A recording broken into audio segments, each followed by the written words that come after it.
আল্লাহ রাসূল সাল্লাল্লাহু আলাইহি ওয়াসাল্লাম নিজেও উহুদের যুদ্ধে আহত হয়েছেন। এদিকে মদিনাতে এই ধরনের একটা প্রচারণা শুরু হয়ে গেল যে ইন্না মুহাম্মাদান কাদ কুতিল, যে মুহাম্মদ সাল্লাল্লাহু আলাইহি ওয়াসাল্লাম হত্যা করা হয়েছে, মুহাম্মদ সাল্লাল্লাহু আলাইহি ওয়াসাল্লাম নিহত হয়েছে। তখন নারীরা উহুদ পাহাড়ের দিকে ছুটে আসতেছিল খবর নেওয়ার জন্য। বনি দিনার গোত্রের এক মহিলা, তার নাম হচ্ছে উমাইসা বিনত কাইস রাদিয়াল্লাহু তাআলা আনহা, উহুদের পাহাড়ের দিকে দৌড়ে আসতেছিলেন। যখনই একদল লোক সাক্ষাৎ ঘটে, প্রশ্ন করেন যে আল্লাহ রাসূল সাল্লাল্লাহু আলাইহি ওয়াসাল্লামের খবর কি। দেখা হলো একদল লোক মদিনার দিকে প্রত্যাবর্তিত হচ্ছে, তাদেরকে প্রশ্ন করলো আল্লাহ রাসূল সাল্লাল্লাহু আলাইহি ওয়াসাল্লামের খবর কি। বললেন যে আল্লাহ রাসূল সাল্লাল্লাহু আলাইহি ওয়াসাল্লামের খবর আমরা বলতে পারতেছি না, তবে তোমাকে একটা খবর দিতে পারি, সেটি হচ্ছে তোমার ভাই মারা গিয়েছে।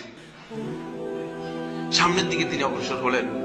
আবার আরেকটি কাফেলার সাথে সাক্ষাৎ হলো যে আল্লাহ রাসূল সাল্লাল্লাহু আলাইহি ওয়াসাল্লামের খবর কি।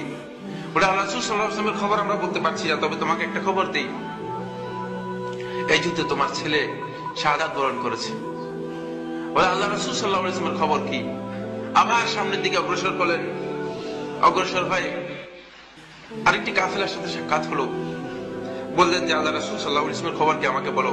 বলে তোমাকে তো সেই সংবাদ দিতে পারছি না, তবে একটা সংবাদ দিতে পারি, সেটা হচ্ছে এই যুদ্ধে তোমার স্বামী শাহাদাত বরণ করেছে, এটা বলতে পারি।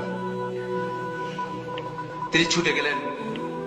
ছুটে গিয়ে শেষ উহুদের প্রান্তে গিয়ে আল্লাহ রাসূল সাল্লাল্লাহু আলাইহি ওয়াসাল্লামের যেখানে তিনি উপস্থিত ছিলেন, তখন আল্লাহ রাসূল সাল্লাল্লাহু আলাইহি ওয়াসাল্লামের সেখানে গিয়ে জিজ্ঞেস করলেন যে আল্লাহ রাসূল সাল্লাল্লাহু আলাইহি ওয়াসাল্লামের খবর আমাকে শোনাও। রাসূলুল্লাহ সাল্লাল্লাহু আলাইহি ওয়াসাল্লাম যখন এই মহিলাকে দেখতে পেলেন, তিনি নিজেই বিব্রত বোধ করতেছিলেন যে কিভাবে এই নারীকে রাসূলুল্লাহ সাল্লাল্লাহু আলাইহি ওয়াসাল্লাম বুঝাবেন। কিন্তু রাসূলুল্লাহ সাল্লাল্লাহু আলাইহি ওয়াসাল্লামকে দেখার পর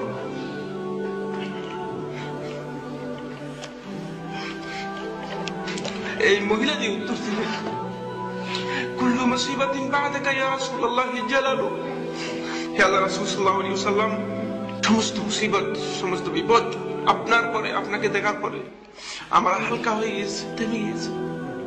বিপদ বলতে আর কিছুই নেই। মূলত যারা আল্লাহ রাসূল সাল্লাল্লাহু আলাইহি ওয়াসাল্লামের উপর ঈমান এনেছে, তারা রাসূলুল্লাহ সাল্লাল্লাহু আলাইহি ওয়াসাল্লামের ঈমানের দাবিগুলো পূরণ করতে